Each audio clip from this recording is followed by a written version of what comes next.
Role of election commission in India, ECI, very important. अगर ये body नहीं है तो इलेक्शन का कोई मतलब ही नहीं है, क्योंकि जो पावर में गवर्नमेंट है अगर वो इलेक्शन कराएगी तो अपने फेवर में ही रखेगी, हर बार वही जीत के आएगी, किसको हारना पसंद है। ये एक इंडिपेंडेंट बॉडीज़ है, मतलब इसका गवर्नमेंट से, किसी पॉलिटिकल पार्टी से, किसी से भी कोई लेना देना नहीं है। इसका काम है, जो मैंने आपको सारा प्रोसेस बताया स्कूल के इलेक्शन में, साथ में मैंने आपको लोकसभा का भी बताया, उसमें काम करना। जैसे लोकसभा का इलेक्शन होता है ना यूनियन गवर्नमेंट का, ऐसे ही सेम स्टेट गवर्नमेंट का लेजिस्लेटिव असेंबली के लिए होता है। ठीक है, लोकसभा में हम चुनते हैं प्राइम मिनिस्टर, और लेजिस्लेटिव असेंबली जिसे हिंदी में विधानसभा भी कहते हैं, उसमें हम चुनते हैं चीफ मिनिस्टर। बस एरिया कम हो जाता है, ठीक है ना। अब लोकसभा के लिए पूरी इंडिया हो गई और विधानसभा के लिए कोई एक स्टेट हो गई, बस प्रोसीजर सारा सेम रहता है। India is one of the world largest and most diverse democracy, पहले ही पढ़ चुके हैं। Organizing election in a country with such a vast population, varied geography and social diversity is a complex task। इतनी बड़ी India, पहले जगह ही बहुत ज़्यादा है, फिर वहाँ पे लोग, पॉपुलेशन भी बहुत ज़्यादा है। अच्छा, पॉपुलेशन ज़्यादा है लेकिन जोग्राफ़ी, इंडिया में सब कुछ ही मिलता है, mountains, plateaus, desert, coastal area सब है। और सोशल डाइवर्सिटी, अलग अलग भाषा, अलग अलग धर्म, ओके, कॉम्प्लेक्स। तो फ्रॉम बिजी सिटीज़ मतलब भीड़ भाड़ वाली, एंड रिमोट विलेजेस। अब ये जोग्राफिकल को क्यों डिस्कस किया ने, जोग्राफी को क्यों डिस्कस किया? रिमोट विलेजेस, बहुत दूर दूर गांव हैं, डेजर्ट में भी है। पहले भी लेसन में आया ना, माउंटेन में जब इलेक्शंस होते हैं तो माउंटेनियस रीजन वाले नीचे नहीं आएंगे वोट देने के लिए। इलेक्शन कमीशन अपनी टीम को भेजता है उन्हीं के पास वोटिंग करवाने के लिए। तो यहाँ पे ये प्रॉब्लम है, ठीक है। Must reach every corner of the country, her country में इलेक्शन कमीशन ने अपने ऑफिसर्स को भेजना है वोटिंग कराने के लिए। कोई भी इंडिया का सिटीज़न जो है, जो वो क्राइटेरिया फुलफ़िल करता है वोटिंग का कि भाई ये वोट के लिए एलिजिबल है, वो छूटना नहीं चाहिए। मैं ये स्टेटमेंट नहीं दे रही कोई भी सिटीज़न, क्योंकि कोई भी सिटीज़न में तो वो भी आ जाएंगे, बच्चे भी आ जाएंगे 14-16, लेकिन वो वोट नहीं दे सकते। तो इसलिए जब लैंग्वेज बोलते हैं तो टू द पॉइंट, जब आप आंसर लिखोगे तो टू द पॉइंट सोच के। Ensuring that this enormous exercise, ये इतनी बड़ी यूज जो है पूरा procedure, is carried out Fairlie and peacefully, required a strong, impartial and independent institution. ये आप पहले भी पढ़ चुके हो। ये आ सकता है, why do we need ECI? ECI strong है, बहुत पावरफुल है, इम्पार्शियल है, किसी से भेदभाव नहीं करता, और इंडिपेंडेंट है। मैंने कहा ना, किसी भी पॉलिटिकल पार्टी, किसी भी गवर्नमेंट का इससे कोई लेना देना नहीं है, कोई इसके काम को कंट्रोल नहीं कर सकता। This responsibility rest with election commission of India. अब India follows a parliamentary system of democracy. क्या करता है? Parliamentary system of democracy. Parliamentary system of democracy में जो PM है ना, प्राइम मिनिस्टर, वो हेड होता है। एक होता है प्रेसिडेंट, जो USA की है, वहाँ पे प्रेसिडेंट हेड होता है। हमारे इंडिया में भी प्रेसिडेंट है, हम उसे कहते हैं कि वो भी हेड है, लेकिन वो सिर्फ नाम का होता है, उसकी चलती नहीं है। चलती किसकी है? प्राइम मिनिस्टर की। क्यों? क्योंकि प्राइम मिनिस्टर को ही लोग चुनते हैं। USA में प्रेसिडेंट का इलेक्शन लोग चुनते हैं, लेकिन हम अपने इंडिया में जो हमारा प्रेसिडेंट है उसको हम इलेक्ट नहीं करते। मीन्स के सिटीज़न जो वोटर्स हैं वो इलेक्ट नहीं करते। At the national level citizens elect representative to Lok Sabha, the lower house of parliament, which debates laws and policy affecting the entire country।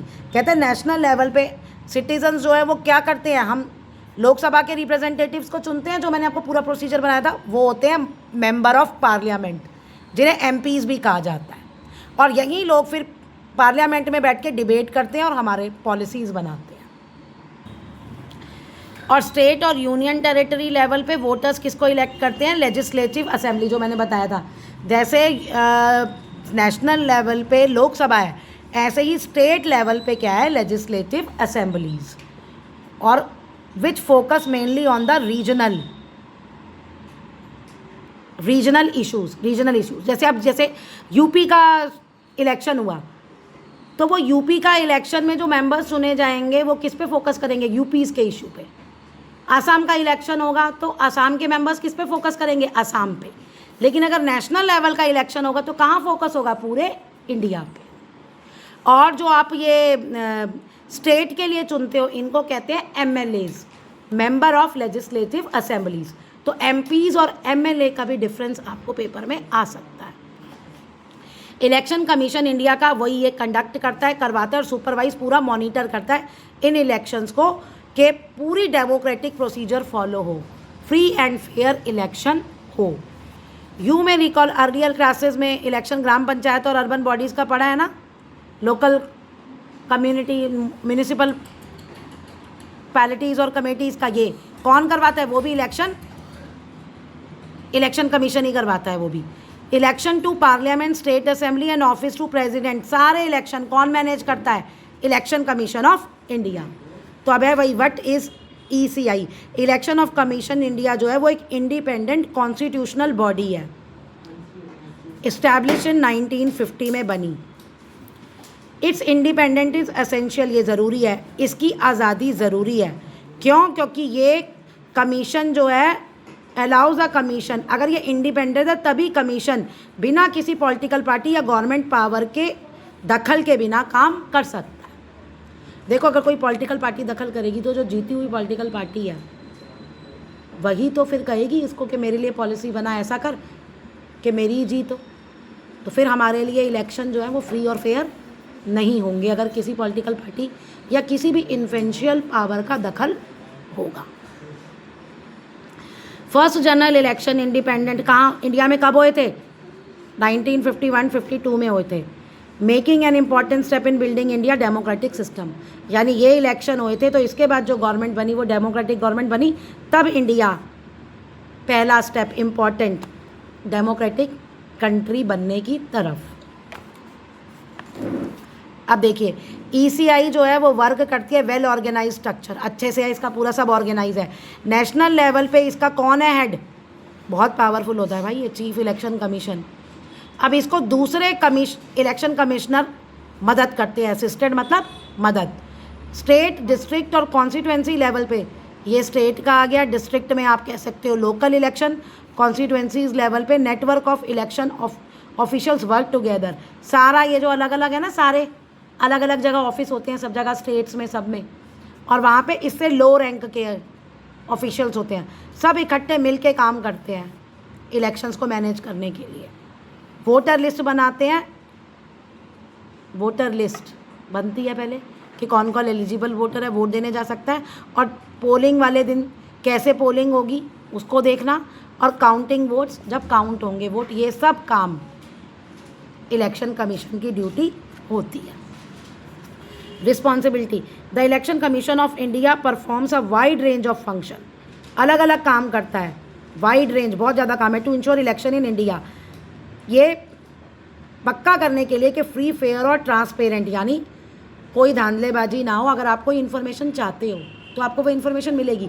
कभी कभी पता है पॉलिटिकल पार्टीज पूछती है, जैसे इलेक्शन ख़त्म हो जाता है ना, उनको लगता है कि भाई इलेक्शन 6 बजे की टाइमिंग थी, इलेक्शन कमीशन ने 6:10 क्यों करी पोलिंग, या 5:10 पे क्यों ख़त्म कर दी। अगर ऐसा कुछ होता है तो इलेक्शन कमीशन फिर जवाब देता है कि मैंने ऐसा किया तो मैंने ऐसा इसलिए किया। और जहाँ तक तुम्हें इसके फंक्शन का है वो तो तुम्हें पता चल ही गया, बार बार हम बोल रहे हैं। क्या होगा? वोटिंग लिस्ट को प्रिपेयर करना इतना आसान है नहीं है ना। हर एक घर में से जो एलिजिबल वोटर्स हैं, यानी 150-140 करोड़ इंडिया की पॉपुलेशन, उसमें से 18 साल और 18 साल से जो ऊपर है उनके सबके नामों को प्रिपेयर करना, फिर देखना कितने वोटर्स हैं, फिर नेक्स्ट स्टेप जैसे वोटर्स की लिस्ट प्रिपेयर करता है ऐसे ही कैंडिडेट भी, मतलब सब पॉलिटिकल पार्टी या इंडिपेंडेंट को पहले इलेक्शन कमीशन जाना पड़ता है अपना नाम देने के लिए कि भाई हम इलेक्शन लड़ना चाहते हैं, फिर उनकी लिस्ट प्रिपेयर करना, फिर दोनों को कंपेयर करना कि कितने स्कूल या कितने और जगह जहाँ पे मैं वोटिंग करवाऊँगा, बैलेट पेपर और EVM को मैनेज करना, वोटिंग वाले दिन सही से वोटिंग हो वो करना। कभी तुम अपने पेरेंट्स के साथ गए हो वोटिंग पे? नहीं गए तो जाके देखना कि कैसे वोटिंग होती है, कैसे ऑर्गेनाइज होता है। फिर ये सील पैक हो जाते हैं, रखे जाते हैं एक जगह, फिर ओपन होके इनकी काउंटिंग करना और फिर रिजल्ट डिक्लेयर करना। तो बहुत मुश्किल काम है ये सारा प्रोसीजर जो भी होगा इलेक्शन का। इट डिसाइड, देखो डेट, इलेक्शन की डेट को डिसाइड करना, पॉलिटिकल पार्टीज़ को रजिस्टर करना। अब जैसे कोई नई पार्टी बनाना चाहता है, ये थोड़ी है जो बन गई वही पार्टी होगी।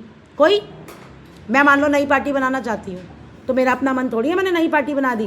पहले मैं इलेक्शन कमीशन के ऑफिस जाऊँगी, अपनी पार्टी को रजिस्टर करूँगी, फिर कुछ क्राइटेरिया है वो देखेगा कि मैं पार्टी बना भी सकती हूँ या नहीं। ये नहीं है सब ऐसे ही हो जाता है। पॉलिटिकल पार्टीज़ को रजिस्टर करना, प्रिपेयर करना, क्या रेगुलर अपडेट इलेक्शन रोल्स पे, यानी वही कि कौन वोट। कुछ लोग मर भी जाते हैं और कुछ लोग पहले छोटे होते हैं फिर 18 के भी हो जाते हैं, तो बार बार इनको अपडेट करना। Supervise every stage of process, हर एक प्रोसेस को देखना, पोलिंग से काउंटिंग तक, डिक्लेरेशन के रिजल्ट तक।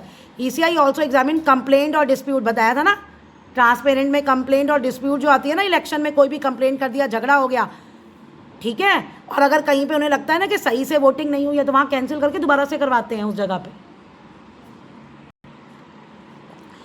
Through this responsibility commission safeguard voters freedom, कहते हैं इन ये सारी रिस्पॉन्सिबिलिटीज़ पूरी करके जो कमीशन है वो हमारे जो फ्रीडम है चॉइस की और हमारा जो ट्रस्ट है कि भाई नहीं इंडिया में अगर इलेक्शन होते हैं तो भाई वो बिल्कुल सही होते हैं, उनमें कोई गड़बड़ी नहीं होती, ये सब इन्हीं रिस्पॉन्सिबिलिटी से कमिश्नर गार्ड्स हमें विश्वास दिलाता है। और इंडिया का सही में इलेक्शन बहुत अच्छा होता है, बहुत बढ़िया तरह से मैनेज होता है, इतनी पॉपुलेशन है। Carrying out these duties in a country as large and diverse as India is a mammoth administrative task, यानी वही एनॉर्मस, बहुत बड़ा एडमिनिस्ट्रेटिव टास्क है। लोकसभा इलेक्शन में कितने 100 of millions of voters vote करते हैं 543 पार्लियामेंट्री कॉन्स्टिट्यूएंसीज़ के लिए। और देखो 1 मिलियन से भी ऊपर पोलिंग स्टेशन होते हैं जहाँ जाके आप वोट डालते हो, स्प्रेड अक्रॉस पूरी कंट्री में फैले हुए होते हैं। अब इतनी जगह इलेक्शन करवाना, 1 मिलियन जगह, तो आपको क्या करना पड़ेगा, एक पोलिंग बूथ पे कितने ऑफिसर्स होंगे, एक ऑफिसर से तो काम नहीं कर चलता, अलग अलग रूम होते हैं। अब ये कहीं से फाइंड आउट करना कि मान लो मिनिमम 50 तो चाहिए होते होंगे, मुझे लगता है एक पोलिंग बूथ पे 50 चाहिए, तो ये सोचो 1 मिलियन बूथ है तो कितने मिलियंस ऑफिशियल्स चाहिए। उनमें टीचर्स और गवर्नमेंट एम्प्लॉयज़ होते हैं जिनको लगाया जाता है, deployed to ensure that polling takes place smoothly, securely and on time, time पे ख़त्म हो, आराम से हो और बड़े सुरक्षित तरीके से हो। अब इलेक्शन जो स्टेट असेंबली के होते हैं वो भी सिमिलर प्रोसेस है, लेकिन वो अलग अलग टाइम पे अलग अलग कंट्री में होते हैं। अब एक और बात बताऊँ, मोदी गवर्नमेंट क्या चाहती है, वो चाहती है स्टेट इलेक्शन और पार्लियामेंट इलेक्शन एक ही टाइम पे हो जाए। और वैसे ये बढ़िया भी है, ठीक भी है ना, क्योंकि इससे जो अलग अलग जो पोलिंग बूथ है, इलेक्शन कमीशन का भी तो काम कम हो जाएगा। क्योंकि अभी एक इलेक्शन हो रहा है, अभी एक स्टेट का इलेक्शन हुआ, 6 महीने बाद दूसरी स्टेट का है, 2 साल बाद दूसरी स्टेट का है, 5 साल बाद ये है। 28 स्टेट्स हैं इंडिया में, उन सबके इलेक्शन कराना, पूरी इंडिया का कराना। 7 यूनियन टेरिटरीज़ हैं, 7 है 8 है, 8 हो गई ना यूनियन टेरिटरीज़, लद्दाख भी बन गई, तो उनके भी इलेक्शन अलग अलग टाइम पे करवाना और सेम प्रोसीजर को रिपीट करना। तो बेस्ट है ना भाई, एक ही बार करवा लो, लोगों का टाइम भी बचेगा और पैसा भी बचेगा।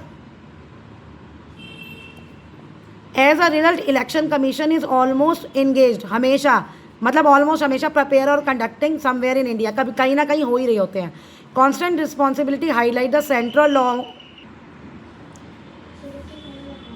This constant responsibility highlight the central role of ECI place in keeping India's democratic system functioning. कहता है यही इनकी रिस्पॉन्सिबिलिटी है जो कभी ख़त्म नहीं होती, इसी की वजह से इंडिया का डेमोक्रेटिक सिस्टम अच्छे से काम कर रहा है, इम्पॉर्टेंट रोल ये प्ले करता है।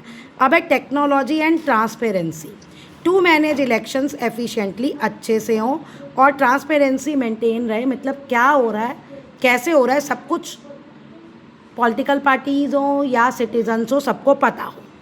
ECI जो है वो क्या करता है, इलेक्ट्रॉनिक वोटिंग मशीन यूज़ करता है। These machine simplify voting and reduce error in counting. क्यों? क्योंकि मशीन में जैसे ही आपने प्रेस किया तो वोट अपने आप काउंट होते जाते हैं और बैलेट पेपर में मैनुअली काउंट करने पड़ते हैं। तो इस मशीन से ईवीएम से अच्छे से वोटिंग और काउंटिंग हो जाती है बिना किसी मिस्टेक के। टू फर्दर इंक्रीज ट्रस्ट, अब अच्छा अगर आपको लगता है कि भाई पता नहीं ईवीएम अच्छे से काम कर रही है या नहीं कर रही, तो उस ट्रस्ट को बनाए रखने के लिए और बढ़ाने के लिए एक वीवी पैट निकलता है, यानी voter verifiable paper audit trial. देखो इसका मतलब क्या है, जैसे ही मैंने प्रेस किया, मैंने अगर मान लो किसी पॉलिटिकल पार्टी को ए को वोट किया है, तो एक स्लिप निकलेगी जिस पे लिखा होगा कि आपने ए को वोट किया है। तो इससे मुझे पता चल जाएगा कि भाई ये सही काम कर रही है।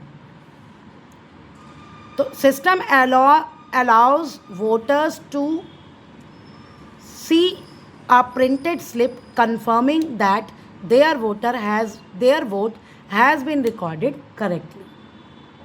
तो ये इंश्योर करता है वोटर को प्रिंटिंग स्लिप दिखा के कि भाई आपका वोट अच्छे सही तरीके से जिसको भी आपने दिया है उसके लिए रिकॉर्ड हो गया है। This paper record can be use for verification in case of dispute. अगर कोई झगड़ा होता है तो ये स्लिप फिर यूज़ हो जाती है, यूज़ कर सकते हैं। India's election technology has gained international recognition. सब मानते हैं कि इंडिया का जो इलेक्शन टेक्नोलॉजी है वो अच्छी है। कंट्रीज़ जैसे Namibia and Bhutan have used EVM with support from ECI and election officials from several other Nations have studied India's electoral system. अब कहता है कि ये जो कंट्रीज़ हैं नामीबिया एंड भूटान, इन्होंने भी ईवीएम यूज़ किया है ECI की मदद से, और इलेक्शन ऑफिशियल जो है दूसरी कंट्री के नेशन से भी यहाँ इंडिया में ये पढ़ने के लिए आते हैं कि कैसे कंडक्ट होते हैं इंडिया में इलेक्शंस।